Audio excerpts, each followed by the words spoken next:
Vote fighter যারা ভারতবর্ষে বিভিন্ন নির্বাচনে প্রতিদ্বন্দ্বিতা করেন, যারা প্রতিদ্বন্দ্বী হন বিভিন্ন রাজনৈতিক দলের হয়ে যারা প্রচার করেন, এবং তার সাথে সাথে যারা বৌদ্ধিকভাবে মানসিকভাবে বিভিন্নভাবে যারা প্রতিদ্বন্দ্বিতা করছেন এবং পুরো ব্যবস্থাটাকে, অর্থাৎ সংসদীয় রাজনীতিতে ভারতবর্ষে ভোট অত্যন্ত গুরুত্বপূর্ণ। এবং 2021 সালে বিধানসভা ভোট এবং 2021 সালে পুরো ভোটগুলো অত্যন্ত গুরুত্বপূর্ণ। বাংলার রাজনীতির এক নতুন সমীকরণের জন্যে অনেকেই বলছেন যে একটা পরিবর্তন নাকি বাংলায় হতে চলেছে। সত্যি কি তাই? সত্যি কি এরকম একটা অবস্থা তৈরি হচ্ছে? এই সম্পর্কে ভোট ফাইটাররা কি বলছেন? তার কারণ ভোট ফাইটাররাই লড়াই করেন। কেউ কেউ লড়াই করেন হচ্ছে একেবারে গ্রাসরুট লেভেলে, কেউ কেউ লড়াই করেন যুক্তি বুদ্ধি সমস্ত কিছু তাদের সামর্থ্য অনুযায়ী। আজকের ভোট ফাইটার আমাদের চলতে থাকবে এবং তৃতীয় পর্বে ভোট ফাইটারে অনেকেই আজকে উপস্থিত রয়েছেন বিভিন্ন রাজনৈতিক দলের পক্ষ থেকে। ডাক্তার ফুয়াদ হালিম রয়েছেন, রাজ্য সিপিআইএমের কামরু চৌধুরী রয়েছেন, প্রদেশ কংগ্রেসের মুখপাত্র রতন চক্রবর্তী রয়েছেন, তৃণমূল কংগ্রেসের নেতা সুদীপ্তা রায়চৌধুরী রয়েছেন, লেখিকা সমাজকর্মী, এবং রয়েছেন তরুণ তৃণমূল কংগ্রেসের নেতা এবং মুখপাত্র সুপ্রিয় চন্দ্র রয়েছেন, প্রশান্ত দে রয়েছেন অ্যাসিস্ট্যান্ট এডিটর আর+ নিউজ, যিনি বহু ক্ষেত্রে বাংলা কিভাবে বলছে বিভিন্ন জায়গায় গিয়ে তিনি সমস্ত জায়গায় গিয়ে তুলে ধরছেন। রয়েছেন সুপ্রিয় বন্দ্যোপাধ্যায়, রয়েছেন বিশিষ্ট সাংবাদিক, দীপ্তিমান বসু সমাজকর্মী হিসাবে তিনি রয়েছেন কাজী মাসুম আক্তার, যিনি পদ্মশ্রী পেয়েছেন এবং একজন বিশিষ্ট শিক্ষাবিদ। এছাড়াও রয়েছেন বামপন্থী অনেক কর্মী রয়েছেন, সমর্থক ভোট ফাইটার হিসাবে প্রত্যেকেই রয়েছেন, কংগ্রেসের রয়েছেন, প্রত্যেকেই রয়েছেন, দেবজিৎ সরকার আসবেন। প্রত্যেককে নিয়ে আমরা আজকের এই পর্বের ভোট ফাইটার শুরু করছি। ভোটের অনেকগুলো ইস্যু রয়েছে। এই মুহূর্তে আমি কাজী মাসুম আক্তারের কাছে প্রথম আসছি ভোট ফাইটারের এই পর্বে। এবারের 2021 যে বিধানসভা নির্বাচন হতে চলেছে, তৃণমূল কংগ্রেস পরিষ্কার বলছে যে তারা জিততে চলেছে এবং ভারতীয় জনতা পার্টিও বলছেন যে তাদের কাছে 19-এ হাফ 21-এ সাফ, এটা বিজেপি স্লোগান। কি মনে করছেন, কিভাবে দেখছেন এই নির্বাচনকে? শাসক দল তারা কথা বলবে, আর প্রধান বিরোধী দল এই মুহূর্তে যদি বলা যায় বিজেপি, তারা ঘাড়ের কাছে নিঃশ্বাস ফেলছে, তারা কথা বলবে। আমি ভোট যুদ্ধ যেটা বলছেন, ভোট ফাইটার, আমি একজন এদেশের সচেতন নাগরিক হিসাবে, এই রাজ্যের একজন সচেতন নাগরিক হিসাবে, জনসাধারণের স্বার্থ রক্ষার ফাইটার হিসেবে আমি নিজেকে এখন প্রতিপন্ন করতে চাইছি। আমার দুঃখ লাগছে ক্ষমতায় কেউ আসবে এবং পরিবর্তন যে প্রসঙ্গটা বিজেপি বলছে, এটা আমরা যারা বসে আছি হয়তো তর্ক বিতর্কে কোনো লাভ নেই। বোঝা যাচ্ছে যে এরকম একটা পরিস্থিতি তৈরি হয়েছে, এটা নিশ্চিত। কিন্তু আমার প্রশ্ন হচ্ছে, আমরা কেনই বা ভোটের জন্য মারপিট করছি, দাঙ্গা করছি, হামলা করছি? আমাদের লক্ষ্য তো জনসাধারণের স্বার্থ। অবাক হয়ে যাচ্ছি আমাদের রাজ্যের যে রাজনৈতিক পরম্পরা দেখছি, আমাদের রাজ্যে যে হিংসা রাজনীতি দেখছি, আমরা জনগণের গণতন্ত্রের কথা বলতে গিয়ে মানুষের গণতন্ত্র হরণ করার যে এক ঘৃণ্য লীলা চালাচ্ছি, ধিক্কার জানাচ্ছি এই পরিস্থিতিকে। কারা করছে এটা বিভিন্ন রাজনৈতিক দল, বিশেষ করে যারা লঙ্কায় যায় তারা রাবণ হয়, অর্থাৎ শাসক দল, তাদের হাতে ক্ষমতা, তাদের হাতে পুলিশ, তারা তাদের ক্ষমতার অপব্যবহার করার জন্য উঠে পড়ে লেগেছে। জনসাধারণ মনে করছে যে কোনো যদি নেতাকে মারা হয় অথবা কোনো যদি নেতাকে ট্রেনে বাসে চোর বলা হয়, জনসাধারণ বলছে নেতারা চুরি করেছে, এ তো করবে, জনসাধারণকে নেতাকে মেরেছে বেশ করেছে। মাইন্ডসেট, যে রাজনৈতিক নেতাদের সম্পর্কে মানুষের ঘৃণার একটা মাইন্ডসেট, যাকে সে ভোট দিয়েছে তাকে যখন পরবর্তীকালে জনসাধারণ কেউ মারছে, জনসাধারণ খুশি হয়। এতটা ঘৃণার একটা রাজনীতি এই বাংলার মাটিতে তৈরি হয়েছে। আপনি কি মনে করেন এই ঘৃণার রাজনীতিটা বাংলায় তৃণমূল কংগ্রেস এনেছে? এই ঘৃণা রাজনীতি আমরা আগে থেকেও দেখেছি, আমরা বাম আমলে দেখেছি। বাম আমলে যে বামেরা যে কাজ শুরু করেছিল ভূমি বন্দোবস্তের মধ্য দিয়ে, শেষ দিকে বামেদের মধ্যে সেই ঔদ্ধত্য এক বিড়ম্বনার কারণে উঠেছিল, তখন আমরা দেখেছি এরা বলেছিল, বর্তমান শাসক দল বলেছিল আমরা পরিবর্তন চাইছি, প্রতিহিংসা নয়। আমরা কি দেখছি? ঔদ্ধত্য, প্রতিহিংসার এক উদযাপন চলছে, আর চলছে শুধু আপনি কি মনে করেন তাই? দেখুন, মূলত যে পরিস্থিতিটা এই রাজ্যের অভ্যন্তরে তৈরি হয়েছে, গোটা বিশ্বের পরিপ্রেক্ষিতে, গোটা দেশের পরিপ্রেক্ষিতে, প্রত্যেকটা নির্বাচনের আগে সন্ত্রাস, হিংসা, মারপিট এবং এই এটা সব কিছুতে রাজনীতি ঢুকিয়ে দেওয়া, সব মিলিয়ে যে পরিস্থিতিটা তৈরি হয়েছে আমি দেখতে পাচ্ছি দেশে বহু বছর পরে ফিরে এটা একটা বাসযোগ্য সমাজের জায়গাতে নেই। বহু বছর আন্তর্জাতিক মানে 141-এ পৌঁছেছি আমরা, এবং তার নেপথ্যে আছে এই রাজ্যের একটা বড় ভূমিকা। প্রশাসন এইভাবে পুরো জিনিসটাকে তৈরি করেছে যাতে সমাজটা উচ্ছন্নে যায়, এবং সমাজটা যাতে উচ্ছন্নে যায় প্রশাসন এরকম তৈরি করেছেন। দীর্ঘদিন পর দেশে ফিরে সুপ্রিয়বাবু এরকমই বলছেন, আপনি কি মনে করেন? না না, এটা তো সঠিক যে যে যায় লঙ্কা সে হয় রাবণ। এখন এই মুহূর্তে দাঁড়িয়ে হচ্ছে 17টি রাজ্যগুলোতে ভারতীয় জনতা পার্টি এবং তাদের কোয়ালিশন সরকার রয়েছে, তারা হিংসা কিভাবে নামাচ্ছে তার নমুনা হিসেবে যদি বলি, তাহলে অমিত শাহ দেশের স্বরাষ্ট্রমন্ত্রী আসামে গিয়ে এনআরসি আর সিএ আর উচ্চারণ করতে পারলো না। ফলে এই যে রাজনীতির মধ্যে নীতিহীন অবস্থান, যেখানে যা সুবিধা আছে সেটাকে হচ্ছে সামনে নিয়ে আসা, এবং বিশেষ করে যদি কোনো বিরোধী থাকে, সে শাহিনবাগের আন্দোলন হোক দিল্লিতে অথবা কৃষকদের আন্দোলন হোক, কী বর্বরভাবে আমরা দেখলাম দেশের প্রধানমন্ত্রী হচ্ছে কীভাবে একটা হিংস্রভাবে, মানে রাষ্ট্র হচ্ছে রাস্তা কাটতে পারে। আমরা জানতাম যে হচ্ছে যারা আন্দোলনকারী তারা রাস্তা কাটবে, তারা ব্যারিকেড করবে।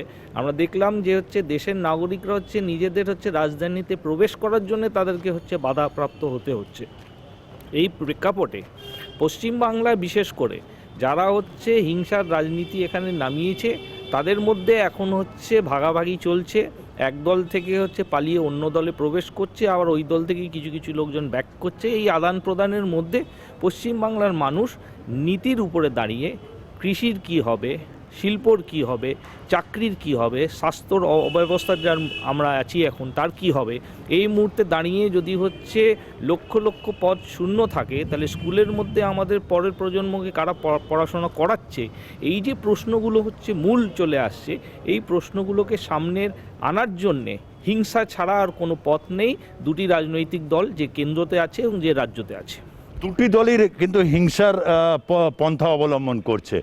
অর্থাৎ তৃণমূল এই রাজ্যের শাসক দল এবং হচ্ছে কংগ্রেস এবং বামেরা জোটে রয়েছে, এবং বিজেপি, দুটি শাসক দল অর্থাৎ কেন্দ্রের শাসক দল, রাজ্যের শাসক দল, তারা উভয় কিন্তু এই রাজ্যে সন্ত্রাসের পরিপ্রেক্ষিত তৈরি করছে। সুপ্রিয় চন্দ্র, আংশিকভাবে তো অবশ্যই সহমত। তার কারণ একথা তো ঠিকই যে বামপন্থীরাও যে কথা বলছেন, শুধু বামপন্থীদের সেটা কথা নয়, দেশের মানুষের কথা, মামাটি মানুষের কথা।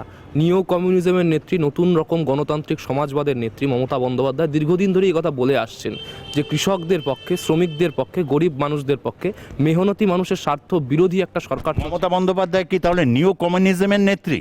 সেটা তো তাত্ত্বিকরা বলতে পারবেন, একাডেমিক ডিসকোর্সের বিষয়, গবেষণার বিষয়। আমি বাংলার তরুণ রাজনৈতিক কর্মী হিসেবে বলবো, মেহনতি মানুষের পক্ষে থাকা নেত্রীর নাম, গরিব মানুষের, প্রান্তিক মানুষের পক্ষে থাকা নেত্রীর নাম অবশ্যই মমতা বন্দ্যোপাধ্যায়। এবং কেন্দ্রে যে সরকারটা চলছে, প্রতিটা জায়গায়, কৃষির ক্ষেত্রে, শিল্পের ক্ষেত্রে, মানুষের দৈনন্দিন রুটি রুজির প্রশ্নে, মানুষের দৈনন্দিন রুটি কাপড়া মাকান অন্ন বস্ত্র বাসস্থানের প্রশ্নে প্রতিটা জায়গায় মানুষকে ঘরবন্দি, কখনো কখনো নোটবন্দি, কখনো দেশটাকে বন্দি করে বেঁচে দেওয়ার চেষ্টা করছে। এবং সত্যিকারের কুসন্তানের মতো মায়ের যে গয়না, আমাদের দেশমাতৃকার গয়না অলংকার কোনগুলো, রেল, সেল, বিএসএনএল, এই সমস্ত, সেই প্রতিটা সম্পদ কুসন্তানের মতো।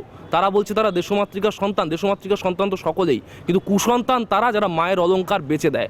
ফলে এই বেচে দেওয়ার সরকারের বিরুদ্ধে দেশকে রক্ষা করার সত্যিকারের যে পক্ষ, মানুষের পক্ষ, সেই মানুষের পক্ষে স্বতঃস্ফূর্ত আন্দোলনের মাধ্যমে দীর্ঘ লড়াই সংগ্রামের দল হিসেবে তৃণমূল কংগ্রেস বাংলায় ছিল, আছে, থাকবে। এবং আগামী দিনে তৃতীয়বারের জন্য বিপুল সংখ্যাগরিষ্ঠতা নিয়ে ক্ষমতায় ফেরা মমতা বন্দ্যোপাধ্যায়ের কাছে কার্যত চ্যালেঞ্জ নয়, এটা কার্যত বিধাতার বিধিলিপি, বাংলার দেওয়ালের লিখন। একেবারে বিপুল সংখ্যাগরিষ্ঠতা নিয়ে তৃণমূল কংগ্রেস রাজ্যে আসবে, একদম সুপ্রিয় এই কথাটা বলছে। উইশফুল থিঙ্কিং এগুলো দেখুন, আমি বলি দুটোই কেন্দ্র এবং রাজ্য সরকার দুটোই হাইপোক্রেটিক্যাল ইয়েতের মধ্যে রয়েছে বাংলাতে। একদিকে কৃষক বিলের আন্দোলন করছেন, উনি বিরোধিতা করছেন, তথচ যখন বন্ধ ডাকলাম আমরা বিরোধী দলরা, তখন উনি অংশগ্রহণ করলেন না।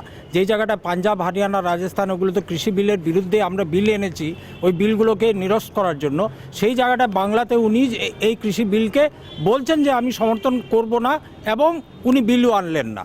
একদিকে উনি কাঁদাকাটি করছেন যে আমাদের জিএসটির পয়সা পাচ্ছি না, আমরা পরিযায়ী শ্রমিকদের পয়সা পাচ্ছি না, এবং উনি যেটা আছে কেন্দ্র থেকে কোনো অর্থ আনতেই দিচ্ছেন না এখানে। সুপ্রিয় কিছু বলতে চাই। আমি একদম সংক্ষেপে হিসেবে বলবো, বাকি অনেকে আছেন বরিষ্ঠ, আমি প্যানেলের সবচেয়ে তরুণ হিসেবে ওনাকে প্রশ্ন করছি, আসলে বাংলায় কি ঘটছে, দেশে কি ঘটছে জানতে হলে দেশে থাকতে হয়। এদের বেশিরভাগ সর্বভারতীয় নেতা দেশের বাইরে সময় কাটায়, ছুটি কাটায়, আর বাংলার যারা নেতা তারা কখনো না, না, ছুটি হবে না, তুমি বলবে, অ্যাটাক করবে, আমি মানবো না এটা। কালচারটা আমি যেটা বলতে চাইছি, ব্যাংকক থেকে সোনা নিয়ে আমার রাহুল গান্ধী নেমেছিল। কালচার নয়, না, ভাইপো নেমেছিল।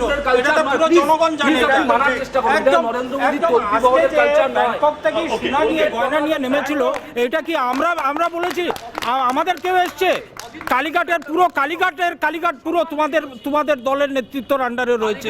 ওকে রতনবাবু কিছু বলছেন? হ্যাঁ, আসলে আপনারা যে আলোচনা করছেন, নির্বাচনের আগে আলোচনা করা উচিত যে গত 5 বছর একটা রাজনৈতিক দল শাসন করার পরে সে বাংলার মানুষকে কি কি দিতে পারলো, কি প্রতিশ্রুতি দিয়েছিল। আলোচনা ইস্যুর উপর হওয়া উচিত। It is not like that ওই একটা স্ট্রে ইনসিডেন্ট নিয়ে আমি কথা বলবো। আমি বলবো বাংলার এবারের নির্বাচনের সামনে সবচেয়ে বড় ইস্যু হচ্ছে মমতা বন্দ্যোপাধ্যায়ের কাজ। যে ইস্যুগুলো মমতা বন্দ্যোপাধ্যায় বাংলার মানুষের জন্য দিয়েছেন, ক্যান ইউ ইমাজিন ইট? আমরা ওমেন এম্পাওয়ারমেন্টের কথা বলি, কেউ কোনোদিন পুরুষতান্ত্রিক সমাজে কেউ ভেবে দেখেছে যে আজকে স্বাস্থ্যসাথী কার্ড আমার বাংলার মা বোনেদের নামে হচ্ছে? এটা একটা যুগান্তকারী সিদ্ধান্ত এবং 10 কোটি মানুষের জন্য হচ্ছে, যা সমাজতান্ত্রিক দেশ ছাড়া কোনো এশিয়ার ডেমোক্রেটিক কান্ট্রিতে, ভারত তো ছেড়ে দিন, একটা স্টেটে ওই জিনিস। এটা কিন্তু অনেকেই বলছেন যে পৃথিবীর বিভিন্ন সমাজতান্ত্রিক দেশগুলোতে এরকম মডেল, কিন্তু এটা ব্যতিক্রমী মডেল। বললেন 10 কোটি মানুষের জন্য স্বাস্থ্যসাথী কার্ড। আচ্ছা, আমাকে এটা সবাই ঘুরছে, সবাই জানেন, এটা আলোচনা করার দরকার নেই। এটা ওই যে আপনার কি একটা হিসেব আছে না মশাই, 10 কোটি জনসংখ্যা, তাতে যদি মানে 50 লক্ষ মানুষ 2 লক্ষ টাকা করে যদি বিল করে এবং সেটা যদি 3 মাস করে, তার যা বাজেট পশ্চিমবঙ্গের মানে স্বাস্থ্য খাতে যা বাজেট, তার 30 গুণ 40 গুণ।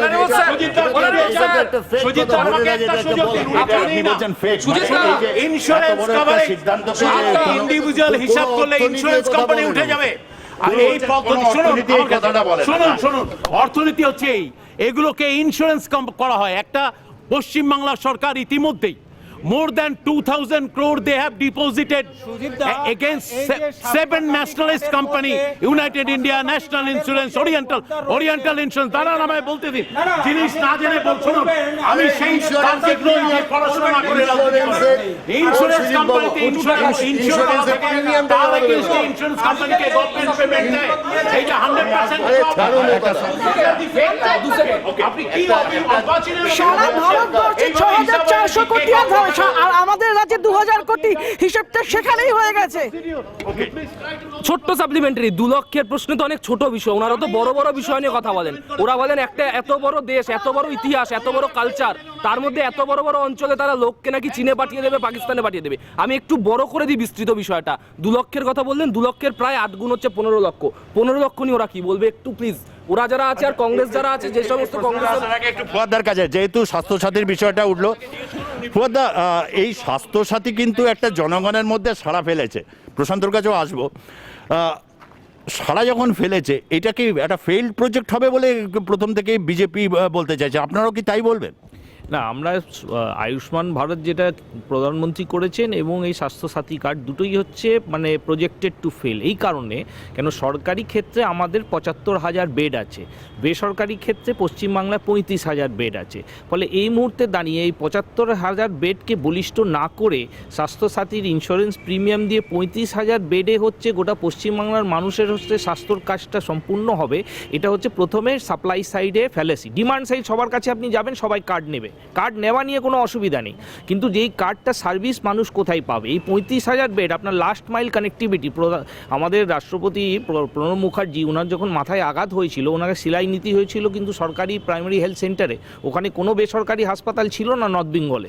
এখনও হচ্ছে সুন্দরবন প্রান্তিক এলাকার মধ্যে সরকারি হাসপাতাল ছাড়া কোনো হচ্ছে পরিকাঠামো নেই বেসরকারি স্বাস্থ্য ব্যবস্থায়। এখানে দাঁড়িয়ে এই স্বাস্থ্য সাথী কার্ডের মধ্যে একটা ভ্রান্ত ধারণা তৈরি করা যে কার্ড দিলেই মানুষ স্বাস্থ্য পেয়ে যাবে, এই ধারণাটাই হচ্ছে ভুল। কিন্তু অনেক ক্ষেত্রে পরিকাঠামো যদি একটা উদ্যোগ না হয় তখন পরিকাঠামোর জন্য বিনিয়োগ আসতে শুরু করে, মানে অনেক ইউরোপিয়ান ইউনিয়ন বা অন্যান্য অনেক দেশগুলো কিন্তু এই ক্ষেত্রে বিনিয়োগের জন্য কিন্তু এই মুহূর্তে পশ্চিমবঙ্গে স্বাস্থ্যসাথীকে তারাও কিন্তু অনেক অ্যাপ্রিসিয়েট করেছে, অর্থাৎ বিনিয়োগ আসার একটা সম্ভাবনা তৈরি, এটাকে কি আপনি অস্বীকার করতে পারবেন? না, এটা হচ্ছে এই শতাব্দীর প্রথম দশকে যখন অর্থনৈতিক মন্দা হয়, তার আন্তর্জাতিক লগ্নি পুঁজি এটা বুঝেছে যে স্বাস্থ্য হচ্ছে এরকম একটা ক্ষেত্র যার হচ্ছে মন্দার প্রভাবের বাইরে, ফলে অন্যান্য সেক্টর থেকে টাকা পয়সা আন্তর্জাতিক স্তরে কিন্তু স্বাস্থ্যের খাতায় জুটতে শুরু করেছে, তাই না? মুনাফার করবে, ফলে মুনাফার জন্যে আসবে, মানুষের স্বাস্থ্যের জন্যে আসবে না। আমি আসবো দীপ্তিমান। হ্যাঁ, স্বাস্থ্যসাথী কার্ড নিয়ে যে কথাটা হচ্ছে, উনি বলছিলেন যে ইন্স্যুরেন্স কোম্পানি দেবে, আমি মানলাম ইন্স্যুরেন্স কোম্পানি দেবে, কিন্তু 10 কোটি মানুষের যদি পরিবার আমি 5 জন করে ধরি, তাহলে 2 কোটি বাড়িতে ইন্স্যুরেন্স প্রোভাইড করার কথা, তাহলে 2 কোটি বাড়ির ক্ষেত্রে এই যে ইন্স্যুরেন্সের প্রিমিয়াম এটা কে দেবে, এটা নিয়ে পরিষ্কার কোনো গাইডলাইন নেই। দ্বিতীয় হচ্ছে স্বাস্থ্যসাথী কার্ড নিয়ে আমরা দেখতে শুরু করেছি যে কোনো প্রাইভেট হসপিটাল অ্যাকসেপ্ট করছে না, এবং সরকারি হসপিটালের ক্ষেত্রেও স্বাস্থ্যসাথী কার্ড নিয়ে টিভিতে আপনাদের মতন মিডিয়াতে দেখানো হয়েছে যে তারা ফিরে এসছে, ব্যবহার করতে পারছে না। আমি যেটাকে বলতে চাইছি, আমার সামনে ফুয়াদ্দা এখানে বসে আছেন, ফুয়াদ্দার হসপিটালে 50 টাকায় ডায়ালিসিস হয় আমরা দেখেছি, কিন্তু সরকারি যেটা ক্লিনিক্যাল এস্টাবলিশমেন্ট অ্যাক্ট যেটা করলেন মমতা বন্দ্যোপাধ্যায় আমরি পুড়ে যাওয়ার পর, এবং আমরির মতন হসপিটালের সঙ্গে কত টাকা অ্যাডজাস্টমেন্ট হয়েছিল এটা আমার জানতে ইচ্ছা করে, কারণ ক্লিনিক্যাল এস্টাবলিশমেন্ট অ্যাক্টের তারপর থেকে কোনো উপকারিতা এখানকার মানুষ পায়নি। কোভিড পরিস্থিতিতে কোভিডের জন্য লক্ষ লক্ষ টাকা এখানকার প্রাইভেট হসপিটালগুলো গলায় পাড়া দিয়ে আদায় করেছে। গতকালও আমাদের সংগঠনের একজন নেতা, তিনি আমরি হসপিটাল থেকে সিএমআরআই হসপিটাল থেকে 5 লাখ টাকা বিল হয়েছে, তাকে ছাড়িয়ে আনতে, তার বডিকে ছাড়িয়ে আনতে বাধ্য হয়েছেন। এইভাবে প্রত্যেকটা ক্লিনিক্যাল এস্টাবলিশমেন্ট অ্যাক্টকে একদম হেয় করে সমস্ত বেসরকারি হসপিটালগুলো চালিয়ে যাচ্ছে। রাজ্যে ক্লিনিক্যাল এস্টাবলিশমেন্ট অ্যাক্ট ঠিকমতো পালন করা হচ্ছে না, এটাই বলতে চাইছে দীপ্তিমান। 2017 সালে ক্লিনিক্যাল এস্টাবলিশমেন্ট অ্যাক্ট হয়েছে, তার সাথে আমরির পুড়ে যাওয়ার প্রথমত কোনো কারণ ছিল না, প্রথম পয়েন্ট। আর দ্বিতীয় পয়েন্ট হচ্ছে এই ইস্যুতে আপনি যে কোনো হসপিটালের বিরুদ্ধে অভিযোগ জানাতে পারেন সরকারি ক্ষেত্রে, এর ক্ষেত্রে আমরির পুড়ে যাওয়ার কি সম্পর্ক হলো বুঝলাম না। আর প্রতিটি মানুষ যারা পশ্চিমবঙ্গে বসবাসকারী তারা আজকে এই কার্ডের আন্ডারে সুযোগ সুবিধা পাচ্ছে, সেখানে আয়ুষ্মান ভারতের লেভেল মাত্র 6,400 কোটি টাকাকে 6,400 কোটি টাকা কি তৃণমূলের লোকেরা পাচ্ছে,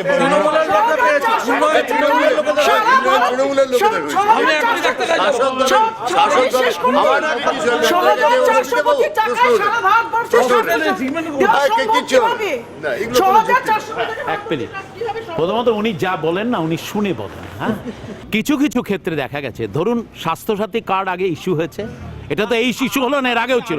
1 মিনিট, পত্রিকা পড়ে মিডিয়াতে আসছেন না বই পড়ে আসেন, কোন বইটা পড়ে আসেন? কোন বইটা আপনি আজকে আপনার 9000 কোটি, শুনুন 9000 ক্রোড় হচ্ছে বেঙ্গলের হেলথ বাজেট। ওরা শুনতে চান। 1 মিনিট, প্রথমত শুনুন, সেই জায়গাটায় স্বাস্থ্য সাথী কার্ড আপনারা দিচ্ছেন 5 কোটি 2 কোটি লোক পরিবারকে, আপনি কত টাকার বাজেট শুনবি আছে? গিভেন, শুনুন বাজেট। উনি যে বলেছেন কে করে পেমেন্ট দেবে, চেষ্টা করে পেমেন্টটা কোনো যিনি লাভ দেবেন হবে তার না। নাম পশ্চিম বাংলা সরকার।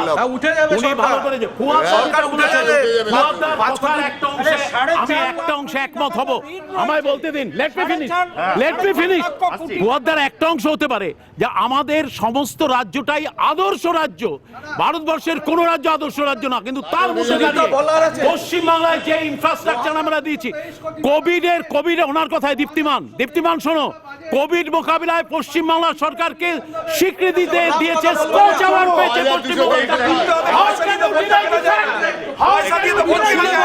আপনি কি করে বলছেন?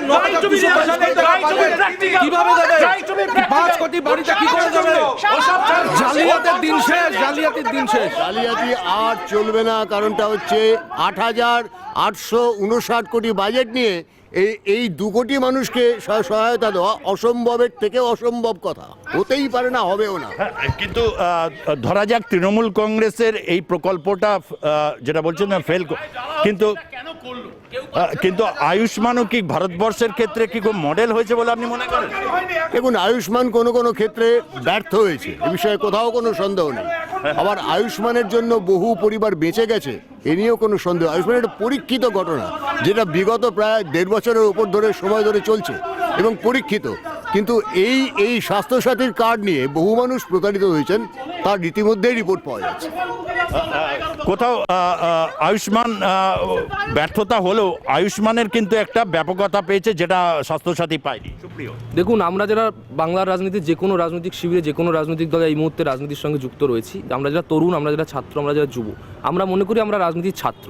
বাকি যারা রয়েছেন তাদের মধ্যে অনেকেই মনে করতে পারেন তারা রাজনীতির মাস্টারমশাই। ফলে রাজনীতির মাস্টারমশাই হিসেবে অনেকে বলছেন যে তারা পড়ে বলছেন, অনেকে বলছেন তারা শুনে বলছেন। আমরা বুঝে যেটা বলছি, কারণ আমরা গ্রামে গ্রামে যাচ্ছি, শহরে শহরে, মোড়ে মোড়ে, যেখানে মানুষের সঙ্গে মানুষের মুখরিত সবকে তৃণমূল কংগ্রেস যেখানে কাজ করছে, অবান্তর কথা বলছেন, চালচোর ফালচোরের এই চোরি ডাকাতি এইসবই ওরা বলতে হবে। কারণ ক্রিমিনাল অফেন্সের বাইরে, ক্রিমিনাল রেকর্ড কার্ডের বাইরে এদের কোনো রেকর্ড কার্ড নেই। আমাদের রেকর্ড কার্ড কি রাজ্যের মন্ত্রীরা দলের তরফে নিশ্চয়ই করবেন, আপনার সময়ে করবেন, নিশ্চয়ই করবেন। আবার যখন আপনারা আসবেন, সময় আসবে আপনাদের, তখন করবেন। অন্যের সময় ঢুকে বলা আপনাদের মজ্জা। জোট তৈরি হয়েছে, কিন্তু মানে জোট তৈরি হয়েছে, জ্যান্ত কই মাছের জোট। ওরা আগে জ্যান্ত কই মাছ প্রসঙ্গটা কিভাবে সামলাবে বোঝা। ওদের জোট জ্যান্ত কই মাছের জোট। একজন ল্যাংড়া, শুনুন ভাই, ভালো লাগবে। একজন ল্যাংড়া আর একজন অন্ধ। এইবার ল্যাংড়াকে অন্ধ বলছে যে তুই আমার কাঁধে চাপ, আমার চোখ দিয়ে দেখবি আর তুই হাঁটবি। যা ল্যাংড়া বলুন আর বলুন, অ্যাটলিস্ট চাল চুর তো নয়, গরু চুর তো নয়, আর তো নয় আমফানের টাকা চুরি করে নেই, না তো করে নেই কালীঘাটে, পুরো কালীঘাট রাস্তাটা তো কিনে নেই। কিন্তু আমার প্রশ্ন সুপ্রিয়কে বলছি, আমি সুপ্রিয়কে ইলজিক্যাল বলছেন কালীঘাট, তো ওনারা তো ইলজিক্যাল, এরা হচ্ছে হাইপোক্রিটিক্যাল। কোন রাস্তা কিনেছে? রাস্তা কিনেছে বলতে হবে। 2011-তে মমতা ব্যানার্জি এসেছেন সিঙ্গুর আন্দোলন নিয়ে, 2011 বলুক। আজকে আপনি যার সঙ্গে হাত ধরে আছেন সে 1, 2, 3 তে বিরোধিতা করেছিল, তাহলে কি আজকে সবটা ঠিক হয়ে গেল? 1, 2, 3 থেকে ভুল ছিল? বিষয়টা হচ্ছে, আমি একটু বলি, বিষয়টা হচ্ছে এনআরসি, সিএ, কৃষি বিল নিয়ে মমতা বন্দ্যোপাধ্যায় যখনই লড়াইয়ের ডাক দেন, আমরা দেখেছি। আরে একটু বলতে দিন, আপনি আমি একটা জাস্ট কথা বলি। আচ্ছা দাদা, ওকে 25শে ডিসেম্বর চলে গিয়েছে, যিশু খ্রিস্টের ভাষায় বলি, আপনারা জানেন না আপনারা কি করছেন, ঈশ্বর যেন আপনাদের ক্ষমা করেন, প্রথমত। দ্বিতীয় কথা হচ্ছে পার্লামেন্ট থেকে স্ট্রিটে যখনই মানুষের পক্ষে লড়াই ওঠে, বিরোধী শক্তিকে দুর্বল করে দেওয়ার একটা বড় চেষ্টা যারা করে, তারা এইখানেও আমাদের ভয়েসকে সাপ্রেস করার চেষ্টা করছে। আমি তাদের সমবেদনা জানাই, আমি তাদের সমবেদনা জানাই। আমি বলবো একটা পুরনো চেতনার নতুন সংস্করণ। কোন চেতনা? যে চেতনায় মমতা বন্দ্যোপাধ্যায় কখনো নেতাইয়ের দুয়ারে ছিলেন, কখনো নন্দীগ্রামের দুয়ারে ছিলেন, কখনো সিঙ্গুরের দুয়ারে ছিলেন, কখনো মহেশখালীর দুয়ারে ছিলেন। ফলে সেই মমতা বন্দ্যোপাধ্যায়ের সরকার আজকে অ্যাডমিনিস্ট্রেটিভ মিটিং জেলায় যেরকম হচ্ছে, নবান্ন থেকে উত্তরকন্যা হয়েছে, ডুয়ার্স। দেখতেই পাচ্ছেন ভোট ফাইটাররা কিরকম ভাবে তৎপর, স্বাস্থ্যসাথী থেকে শুরু করে আমফান বা বিভিন্ন ক্ষেত্রে দুর্নীতি, চুরির প্রশ্ন। আচ্ছা, একটু আসতে হবেন, একটু প্লিজ আসতে হবেন। আমি কিছু বলবো। দেখুন, আমি রাজনৈতিক লোক নই দাদা, একটু বলতে দিন। বিষয় হচ্ছে আমাদের কথাবার্তা একটু গঠনমূলক, কনস্ট্রাকটিভ হোক। একে অপরকে গালি দিয়ে তো সমস্যার সমাধান নেই। একটা ব্যাপার হচ্ছে, যে কোনো রাজনৈতিক দল তার কিছু ভালো দিক থাকে, কিছু খারাপ দিক থাকে। আমাদের রাজনৈতিক দলগুলো এটা হচ্ছে বৈশিষ্ট্য, কারো ভালো দিক নিয়ে একটি কথা বলবো না, আর কারো খারাপ দিক বললে সেই দলে খারাপ কিছু হয়তো আছে, সেটা বলা যাবে না, সে সহনশীলতা থাকবে না। এটা একটা অত্যন্ত ব্যাড কালচার। বাচ্চারা দেখে হাসে আর খিল্লি দেয় যে এই দেশের, এই সমাজের রাজনীতি কী জায়গা। আমি 2-3টা কথা বলবো, মার্জনা করবেন যদি ভুল বলে থাকি।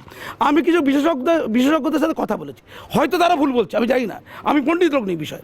যে আপনারা একটু আগে যে আলোচনাটা নিয়ে তর্ক করলেন, স্বাস্থ্যসাথী অর্থাৎ স্বাস্থ্যের জন্য বাজেটে 11,000 কোটি টাকা বরাদ্দ, কিন্তু হিসেবে দেখা যাচ্ছে যে যদি 5% লোকের অসুস্থতা আসে তাহলে খরচা হবে 50,000 কোটি টাকা। এটা বিশেষজ্ঞরা বলছেন, আমি বলছি না, কিন্তু তারা ভুল বলতে পারে, আমি কিন্তু জানি না কিছু।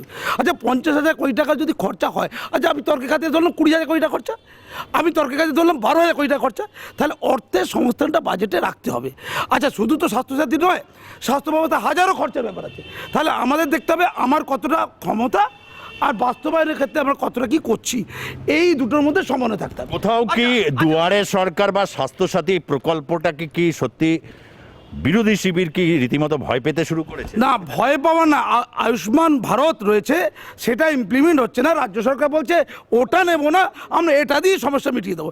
আয়ুষ্মান ভারতের সুফল নিয়ে ক্ষতি করে আছে বলে মনে হয় না। উল্টো থেকে বলি, কি আমাদের কৃষক বন্ধু আছে, আবার পাশাপাশি আমাদের প্রধানমন্ত্রী ওই কি নিধি, কিষাণ নিধি, কৃষক নিধি আর কি।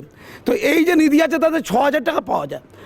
6,000 টাকাটা কিন্তু এটা কিন্তু পাঞ্জাব, হরিয়ানা বা মহারাষ্ট্রে অনেক কৃষকই কিন্তু বলেছে, বাংলাটা ছেড়ে দিলাম, তারা বলছে এটার কোনো প্রয়োজনই নেই, আমরা যথেষ্ট সচ্ছল অবস্থায় রয়েছি, আমাদের ব্যবস্থা রাখুন। কৃষি নিয়ে কি কোথাও কি চাপে পড়ে গেল নরেন্দ্র মোদী? একটু বলে নি, পিএম কিষাণ নিধি যেটা আছে সেই নিধিতে 6,000 টাকা করে কৃষকদের হাতে দিয়ে দেওয়ার কথা ডাইরেক্ট কেন্দ্র সরকার। রাজ্য সরকার বলছে কি ওই টাকাটা আমাদের দিক, আমরা খরচা করবো। কেন্দ্র সরকার বলছে আমি ডাইরেক্ট দিলে অসুবিধা কি আছে? প্রকল্প নিয়ে অনেকগুলো রয়েছে, অনেকের ভোট ফাইটারদের সবারই কিছু বক্তব্য রয়েছে। তবে এই ফেজে বিরতির পর আবার আসবো। ভোট ফাইটার যারা রয়েছেন বিভিন্ন রাজনৈতিক তাদের কাছে আবার আসবো।